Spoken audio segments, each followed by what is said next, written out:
오늘 본문은 마가복음 11장 15절부터 18절까지 같이 읽습니다. 저희가 예루살렘에 들어가니라 예수께서 성전에 들어가사 성전 안에서 매매하는 자들을 내어 쫓으시며 돈 바꾸는 자들의 상과 비둘기 파는 자들의 의자를 둘러 엎으시며 아무나 기구를 가지고 성전 안으로 지나다님을 허치 아니하시고 이에 가르쳐 이르시되 기록된 바 내 집은 만민의 기도하는 집이라 칭함을 받으리라고 하지 아니하였느냐. 너희는 강도의 굴혈을 만들었도다 하시매 대제사장들과 서기관들이 듣고 예수를 어떻게 멸할까 하고 꾀하니 이는 무리가 다 그의 교훈을 기이히 여김으로 그를 두려워하밀러라. 아멘. 한 구절 더 봅니다. 요한복음 2장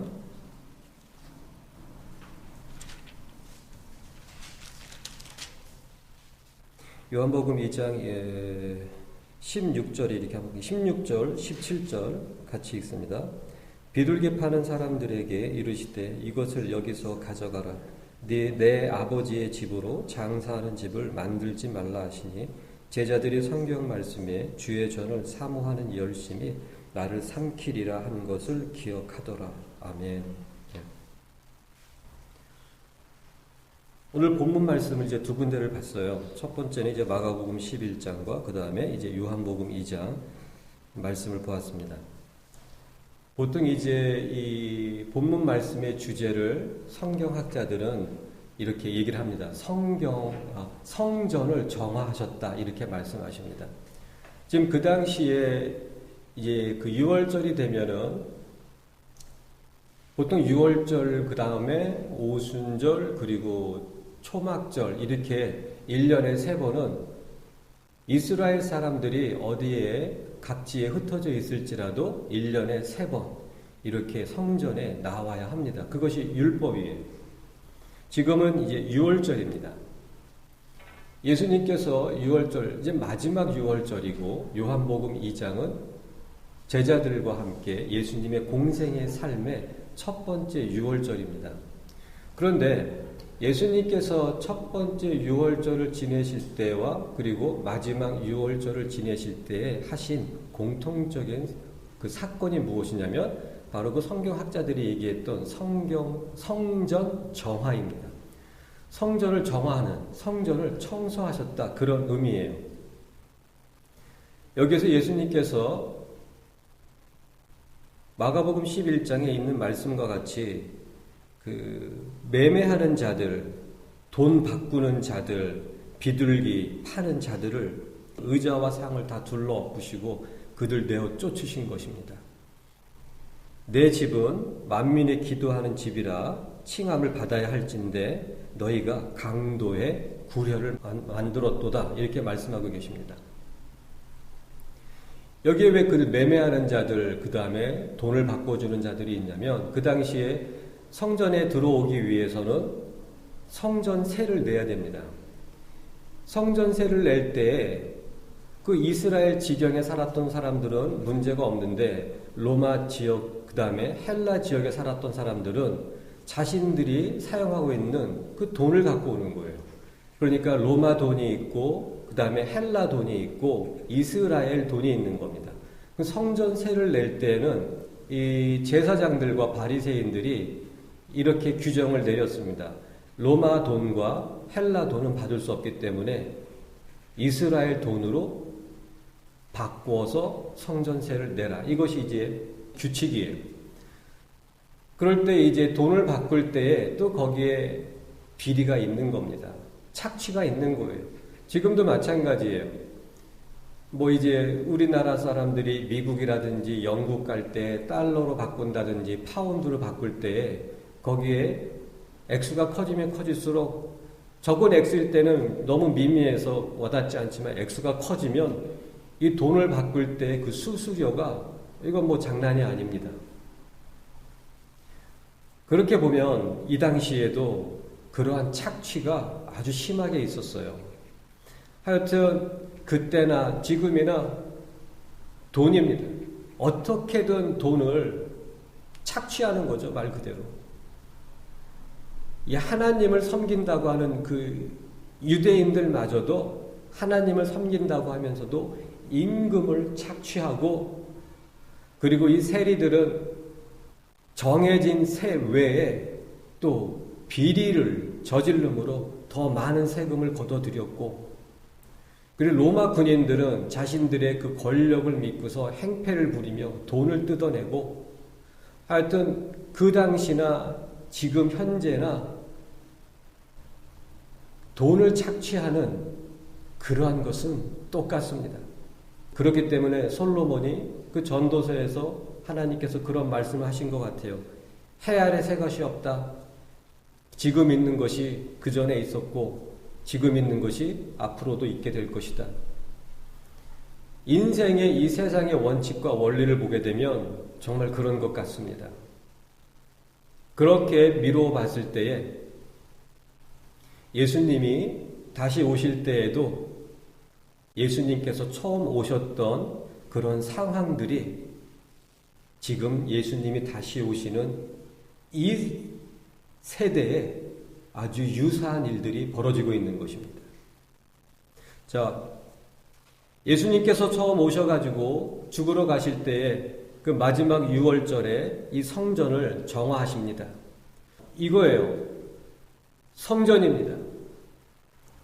사람들이 볼 때에 이스라엘 모든 백성들이 보았을 때에 그것은 성전입니다. 그런데 예수님은 그 성전을 무엇이라고 말씀하고 계시냐면 강도의 소굴이라고 말씀하고 계시는 거예요. 성전인데 강도의 소굴이라고 말씀하고 계십니다. 무엇 때문에 그런 것입니까? 그 안에서 하나님보다 돈이 움직이고 있는 거예요. 제사도 바쳐지고 율법도 일깨워지고 그럼에도 거기에 돈이 움직이고 있는 거예요. 제사를 드리는 제사장들이나 바리새인들이나 그런 모든 것들의 그 마음의 관심이 돈이었습니다. 그들은 거기에서 이제 사람들이 저 멀리에 있는 사람들은 자신들이 바쳐야 할 그 재물을 가져오기가 너무 힘드니까 그곳에서도 그 재물을 직판을 한 거예요.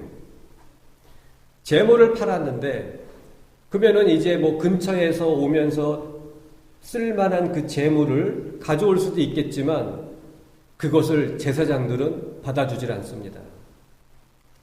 오직 제사장들에 의해서 그 품질이 통과된, 그래가지고 그 재물, 그런 동물들만 재물로 바치게끔 했어요. 그래서 그 성경학자들이 말하는 내용에 보게 되면 제사장들이 품질을 보증한 그 표시가 그 동물들마다 있었다고 합니다. 결국 여기에서 보게 되면 15절에 보게 되면 매매하는 자들, 비둘기 파는 자들, 이들이 뭐냐면 결국 그 재물을 파는 자들이었어요. 그리고 그 재물을 파는 대가로 제사장과 그리고 바리새인들에게 뒤로 막대한 돈을 챙겨줬던 것입니다.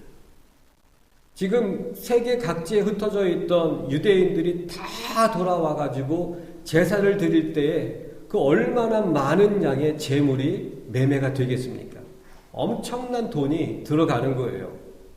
1년에 3번씩. 그러니 예수님께서 그것을 보시고 내 기도하는 집을 강도의 소굴로 만들었다고 말씀하고 계시는 것입니다. 현대교회도 그러한 교회들이 너무나 많지 않습니까? 예수를 증거합니다. 예수님의 이름을 찬양합니다. 예수의 이름으로 기도합니다. 그럼에도 교회가 커지고 숫자가 늘어나므로 나중에는 이권 문제로 장로들끼리 그리고 목사를 지지하는 사람들끼리 분리가 돼서 싸움이 일어납니다. 심지어는 어떤 교회는 나름 중형 교회 되는 그 교회의 그 목사는 그 모든 교회의 재정과 그리고 교회를 건축했기 때문에 그 건축한 그 교회의 부동산의 모든 그 비용들을 다 팔아가지고 현금화 시켜가지고 그걸 가지고 도망쳤다는 얘기도 있어요. 막대한 돈이죠. 몇백억이 되겠죠. 그 몇백억 가지고 잘 먹고 잘 산들 그 사람의 그 목사의 삶이 결국엔 어떻게 되겠습니까? 지옥인 거예요. 교회도 그렇지만 현대의 이 교인들도 마찬가지입니다. 바울 사도께서는 고린도전서 3장 말씀에 너의 몸이 성령께서 거하시는 하나님의 전인 줄 알지 못하느냐. 우리가 성전이라고 말씀하고 계시죠. 우리가 하나님의 성전인 거예요. 우리의 몸이 그리고 이 몸으로 사는 우리의 삶이 하나님의 성전으로서의 삶을 살고 있는 거예요. 그런데 거기에 예수 외에 진리 외에 돈에 대한 욕심과 권력에 대한 욕심, 명예에 대한 욕심이 들어온다면 그 성전 또한 강도의 소굴로 변할 수 있는 것입니다. 요한복음 2장에서는 예수님께서 이렇게 말씀하십니다. 내 아버지의 집으로 장사하는 곳으로 만들었다. 그런데 마지막 유월절을 지내실 때 예수님께서 이 마가복음 11장에서는 강도의 소굴로 만들었다. 무슨 의미입니까? 예수님께서 요한복음 2장에 그 성전을 깨끗하게 다 내어 쫓으시고 청소하셨음에도 다시 더러워지는 거예요. 그 더러워진 것이 더 심해져 가지고 예수님께서 죽기 직전에 마지막으로 너희가 강도의 소굴로 만들었다고 말씀하고 계십니다.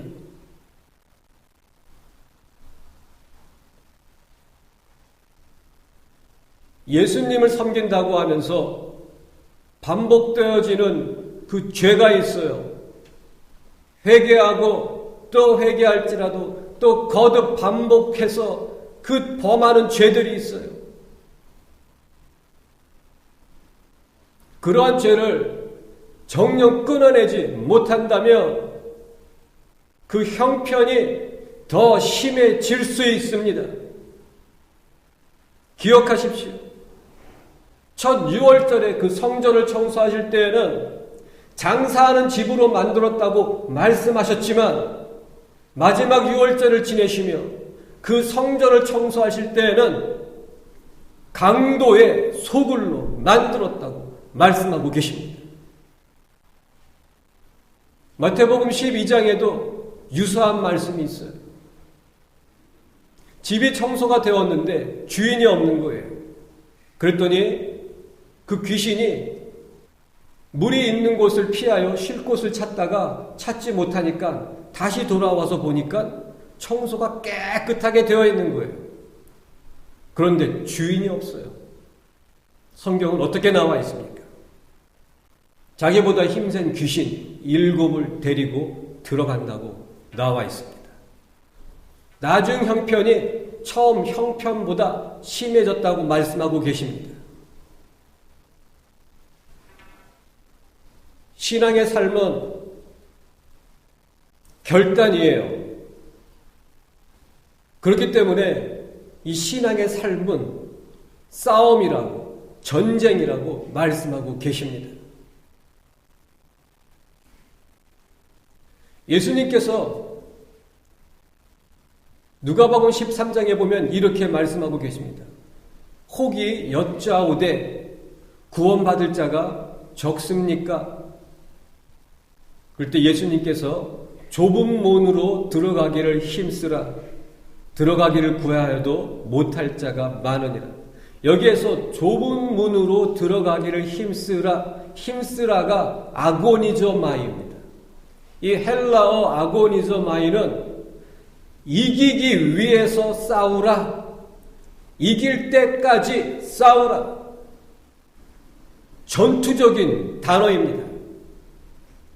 아고니zo마이. 바울 사도도 히브리서 12장의 말 속에 말씀해 보게 되면 너희 앞에 당한 경주를 경주하라. 이것이 사실은 헬라어를 직역하면 너희 앞에 당한 경주를 인내로 싸우라. 아고니zo마이. 동일한 단어가 쓰여져 있습니다. 신앙은 전투입니다. 이 전쟁이 벌어졌을 때 그 참혹함이라는 것은 우리 세대는 겪어보질 못해서 말로만 듣고 눈으로 화면을 통해서 보기만 했기 때문에 알 수가 없지만, 하지만 그럼에도 그 다큐멘터리의 그 화면을 보았을 때 그 참혹함을 짐작이 되지 않습니까? 죽지 않으면 팔다리가 잘려나가고 장애인이 되고 눈을 잃고 팔을 잃고, 그게 전쟁의 참상이에요. 예수님께서는 산상수훈에서 너희에게 죄를 범하게 하는 그 지체가 있다면 그 지체를 잘라버리라. 손이 범죄한다면 손을 잘라버리고, 눈이 범죄하게 한다면 눈을 뽑아내고, 그러므로 지옥에 가지 않는 것이 유익한 것이니라. 신앙은 전투입니다. 신앙은 전쟁이에요. 죽느냐 사느냐의 문제입니다. 그런데 그 죽고 사는 문제가 얼마나 심각하냐면 영혼을 결정하는 거예요. 천국에서의 영원한 삶이냐, 아니면 지옥에서의 그 불구덩이 속에서 영원하게 살 것인가? 그것을 70년의 삶, 길면 80년의 삶에서 결정짓게 되는 것입니다. 인생이 70이요, 강건하면 80이라고 말씀하고 계시는데 70년이든 80년이든 100년이든 그 삶이 영원한 것과 비교했을 때에 그것은 찰나도 안 되는 것입니다.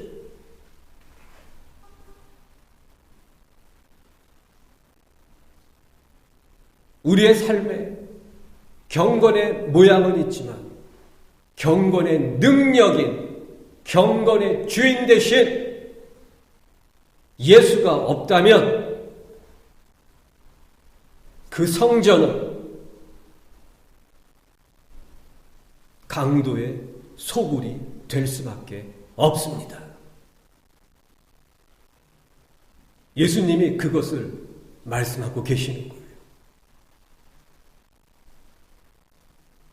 너희가 나의 집을, 만민의 기도하는 이 집을 강도의 소굴로 만들었다. 네가 만들었다. 너에게 율법이 있었고 하나님께 제사를 드릴 수 있는 그 제사가 있었고, 그럼에도 너희가 욕심으로 그 성전을 강도의 소굴로 만들었다. 그렇기 때문에 하나님께서는, 우리 주님께서는 선악간에 너희의 행한 그 일로 인하여 심판을 받게 될 것이라고 말씀하고 계십니다. 베드로전서 1장 말씀에는 사람을 외모로 보지 아니하시고 행위로 판단하시는 이를 하나님 아버지라 부른즉 무엇입니까? 하나님께서 사람을 외모로 판단하신다고요? 아닙니다. 그 사람의 행위로 판단하십니다. 로마서도 마찬가지예요.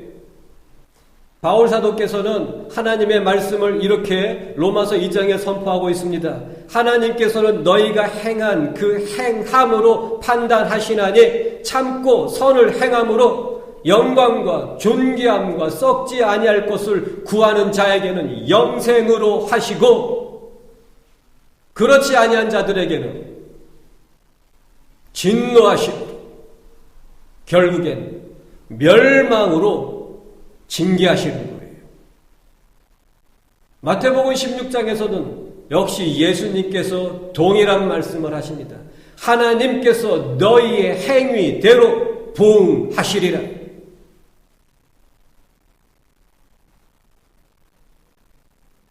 경건의 삶을 우습게 여기는 자들, 말씀대로 살기 위해서 애쓰고 몸부림치는 그 가르침을 경홀히 여기는 자들, 그 이유가 욕심을 포기하고 싶지 않기 때문입니다. 교회 역사상 지금처럼 거짓 교사, 거짓 선지자가 초대형 교회를 이루었던 때가 단 한 번도 없었습니다. 그전에도 말씀을 드렸지만 초대교회부터 이단이 있어 왔어요. 거짓 교사, 거짓 선지자들이 있어 왔습니다. 하지만 지금같이 그 거짓 교사와 거짓 선지자가 머저리티라고 하죠. 주류를 이루었던 때가 교회 역사상 단 한 번도 없었습니다.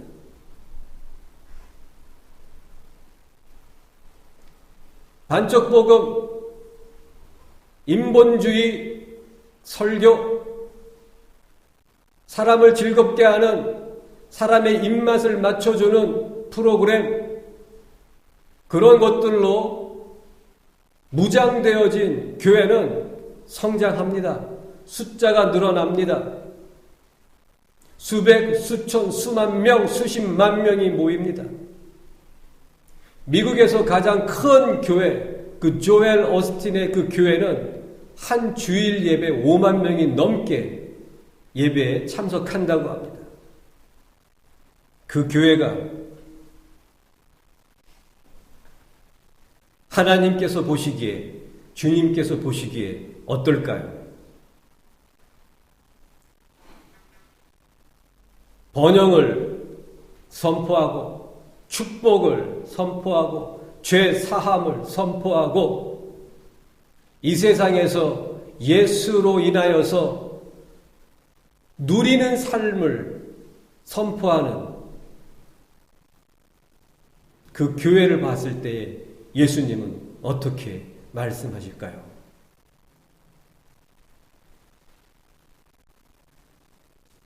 본문에 말씀이 이렇게 나와 있습니다. 17절에 보니까 내 집은 만민의 기도하는 집이라. 그런데 너희가 강도의 소굴로 만들었도다. 기도하는 집이어야 합니다. 성전은 기도하는 집이어야 합니다. 기도하지 않으면 죽습니다. 저는 그것을 그 어느 누구보다도 외치고 강조하고 선포하고 있습니다. 기도하지 않는데 어떻게 말씀을 붙잡을 힘이 있단 말입니까? 그것은 마치 운동선수가 며칠을 굶고 게임을 뛰겠다라는 것과 동일해요. 안 됩니다. 상대방 선수들을 따라갈 수도 없어요. 질 수밖에 없어요. 기도는 다시 한번 설명을 한다면 기도라는 것은 땅과 하늘이 만나는 거예요. 기도는 이 혼이 영으로 호흡하는 거예요. 영 안으로 들어가는 거예요. 진리로 채워지는 거예요. 그 충만함이 힘이 되고 그 힘으로 말씀을 붙잡는 거예요. 그 힘으로 말씀으로 살기 위해서 나를 부인하는 힘이 되는 거예요. 물론 기도라고 해서 다 기도가 아니죠. 잘 아시겠지만 제가 말씀드리는 그 기도는 바로 그 기도입니다. 오직 예수 그리스도만을 바라보는 기도, 오직 예수 그리스도만을 구하는 기도, 그것이 바로 먼저 그의 나라와 그의 의를 구하는 기도입니다. 그리하면 모든 것을 너희에게 더하시리라. 이게 진리입니다. 신앙은 말씀으로 사는 거예요. 세상 방법으로 사는 거 아니에요. 나의 힘을 쏟아붓는 거예요. 어떻게 해요? 기도에다 쏟아붓는 거예요. 그리고 진리로 살기 위해서 거기에다 나의 힘을 쏟아붓는 거예요. 세상 방법에다가 쏟아붓는 것이 아니에요. 인간적인 방법에다가 쏟아붓는 것이 아니에요.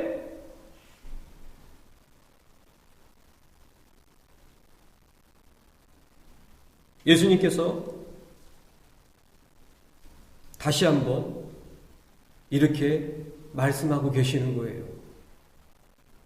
요한복음 2장에서 그 말씀을 하시고 마가복음 11장에서 바로 이제 십자가의 죽음을 눈앞에 두고 이 성전을 청소하시며 말씀하고 계시는 거예요. 내 집은 만민의 기도하는 집이다.